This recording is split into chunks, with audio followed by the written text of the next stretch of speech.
The devil has no need to pretend to be good, for he is the master of disguise. What if everything you were taught about goodness, kindness, and fairness was a lie? What if behind the scenes of every empire, every billion-dollar company, and every influential movement, there lurked a darker truth? The truth that those who rise to the top, who win wars, elections, and boardroom battles, are not always the best among us. Often, they're the worst. Not because they are lucky or even smart, but because they are ruthless. Niccolò Machiavelli wasn't merely writing about power. He was confessing a secret hidden beneath centuries of civility. A secret the powerful already knew, that morality is optional, but strategy is essential. His work, The Prince, was not a manifesto of evil. It was a user manual for dominance, and it still is. Psychology now names the traits he hinted at centuries ago: the dark triad: narcissism, Machiavellianism, and psychopathy.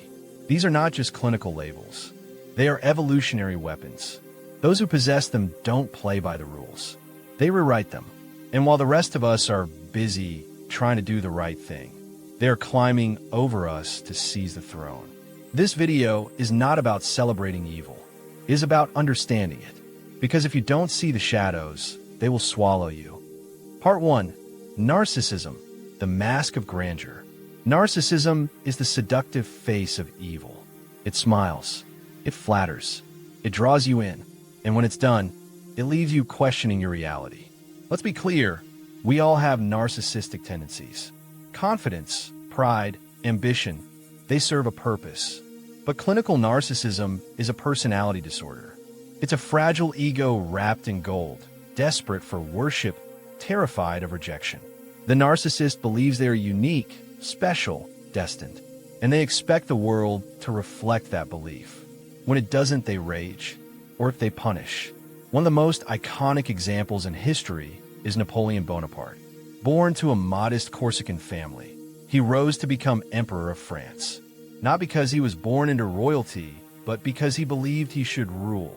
That belief, his sheer audacity, made others believe too. He was magnetic. His speeches stirred armies. His victories reshaped Europe. But underneath the brilliance was a man obsessed with image, legacy, and control. He crowned himself emperor, not the Pope, himself. This wasn't just ceremony. It was a declaration. I am above tradition. I am the moment. And that's the core of narcissism. The self isn't part of the world. The self is the world. But why do such people win? Because narcissists understand one thing perfectly. People want to believe in greatness. In business, the narcissist pitches big. They promise the impossible.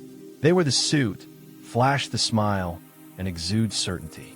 And most people, in the fog of uncertainty, cling to certainty, even if it's a lie. They mirror your dreams, make you feel important, then subtly position themselves as your savior. Consider corporate icons who rose fast and fell hard. Leaders who built cults of personality, who were idolized by employees, investors, and the media. They crafted visions not grounded in reality, but in self-importance. And when those visions collapsed, the damage was already done. Companies bankrupted, employees betrayed. But the narcissist? Often, they had already moved on to their next conquest. Here's what makes them dangerous. They lack true empathy. They rewrite narratives to protect their ego. They destroy dissenters and reward enablers. Narcissists create toxic ecosystems, teams where only admiration is tolerated, where criticism is heresy, where gaslighting becomes policy. Even in personal relationships, narcissists can be emotionally devastating. They use love as leverage, validation as a drug, and discard others when they no longer serve their reflection. And yet, time and time again, they rise. Because we mistake their confidence for competence. We are conditioned to trust the bold, the articulate, the visionary. But narcissists are not visionaries. They are illusionists, masters of the mirror. And the higher they rise, the harder the fall, for everyone but them. So how do they win? Because we let them. We are drawn to light, even if it burns us. We want to believe in heroes. And narcissists offer the performance of a lifetime. To counter them, you must look past the performance. Look at how they treat others. Look at their response to criticism. Look at whether they lift people up or use them as stairs. Don't be dazzled by the mask, because behind it, there's nothing but hunger. Part 2. Machiavellianism, the master of strategy. Machiavellianism is not about loud declarations or flamboyant charm. It is about silence, patience, and precision. These are the strategists of the Dark Triad. They do not seek to be loved. They seek to win. Named after Niccolò Machiavelli, whose political treatise The Prince suggested that rulers must be cunning and ruthless when necessary. Machiavellianism represents the cold, calculating mind willing to manipulate any system, any person for power. A Machiavellian doesn't need to believe in a cause. The only belief that matters is control. They thrive in ambiguity, disguise their intentions, and play the long game. One historical figure who epitomized this was Joseph Stalin, not because of the sheer scale of his power, but because of how he achieved it. Stalin didn't seize power through a grand rebellion. He didn't storm the palace gates. He infiltrated the system, slowly, methodically. While others debated ideology, he placed loyalists in key positions. While rivals gave speeches, he collected information. And when the moment was right, he struck. Machiavellians often operate under the radar. They're not always the charismatic leader, but often the advisor, the handler, the one pulling strings in the shadows. Their traits include strategic deception, emotional detachment, a relentless focus on ends over means. They are masters of impression management.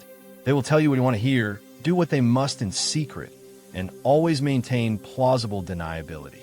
In the modern world, you find Machiavellianism in politics, corporate boardrooms, intelligence agencies, even religious institutions. They're not guided by ideology, but by outcomes. Ideology is a tool. Loyalty is a mask.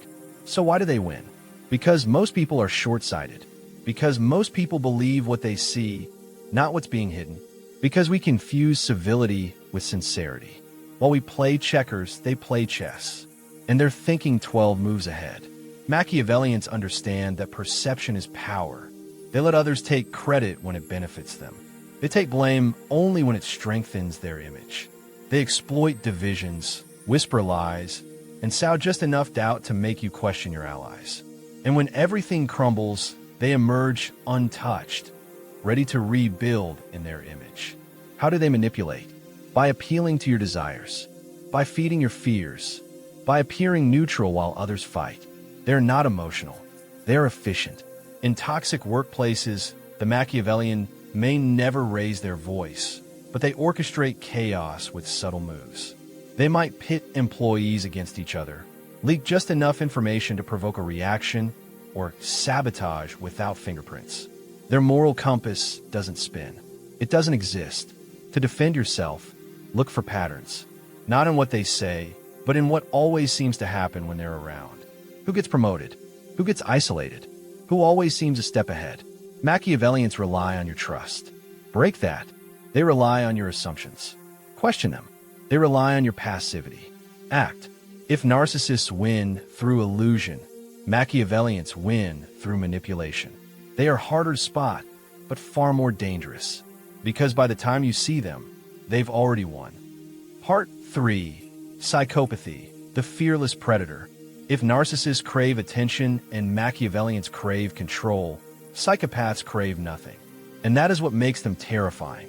Psychopathy is the absence of empathy, the inability to feel guilt, a cold detachment from the emotional world that binds most of us.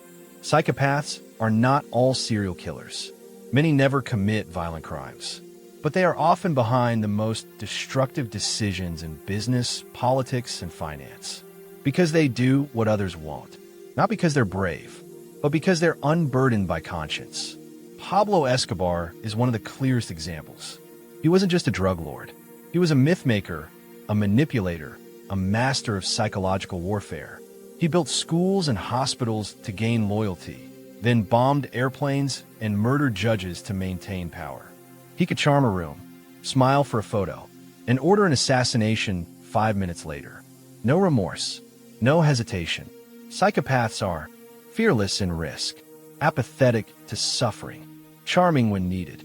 They often rise in environments that reward boldness. High-stakes finance, military leadership, law enforcement, politics, places where being calm under pressure can be mistaken for leadership. They thrive in crisis because they don't feel the crisis. While others panic, they calculate. Why do they win? Because society rewards performance, not morality. Because we trust people who appear calm and confident. Because we mistake emotional detachment for strength. A psychopathic CEO may fire 10,000 people without blinking. A psychopathic politician may ignite war without flinching. A psychopathic partner may ruin your life and feel nothing. They're not driven by emotion. They're driven by outcomes, and they will do anything to win. Psychopaths often overlap with narcissists and Machiavellians. Some are all three. These are the most dangerous people in any hierarchy. How do you defend yourself? You don't appeal to their conscience. There is none. You don't try to beat them at their game. They don't play fair. You set firm boundaries. You document everything. You stay rational. If possible, stay away. Psychopaths are not human in the way we understand humanity. They mimic feelings not to connect, but to control. And if you let them in, they will not stop until there is nothing left. Why society rewards the dark triad? Because we are not wired to see manipulation clearly. Because charisma blinds us. Because we reward boldness, confidence, and decisiveness without asking where it comes from. The dark triad wins because they know what most don't. That power is a game. That people are pawns. That morals are only useful if they serve strategy. We build systems that reward short-term performance over long-term integrity. And those systems become havens for dark triad personalities. Until we change how we define leadership, how we reward behavior, and how we hold power accountable, they will keep rising.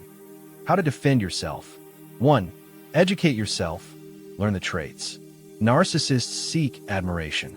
Machiavellians seek leverage. Psychopaths seek dominance. 2. Observe, don't absorb. Watch patterns, not promises. Watch actions, not words. 3. Set boundaries. These personalities test limits. Enforce yours clearly and early. 4. Don't play the game. Refuse to engage in power plays. Refuse to be baited. Stay grounded. 5. Build strong networks. Isolation is their weapon. Connection is your shield. 6. Demand accountability in your leaders, your systems, your institutions. The dark triad will always exist because there will always be those who believe that winning is everything and humanity is optional. But if you can see them, you can stop them, not by becoming like them, but by being everything they are not. Aware, awake, and absolutely unwilling to be fooled again.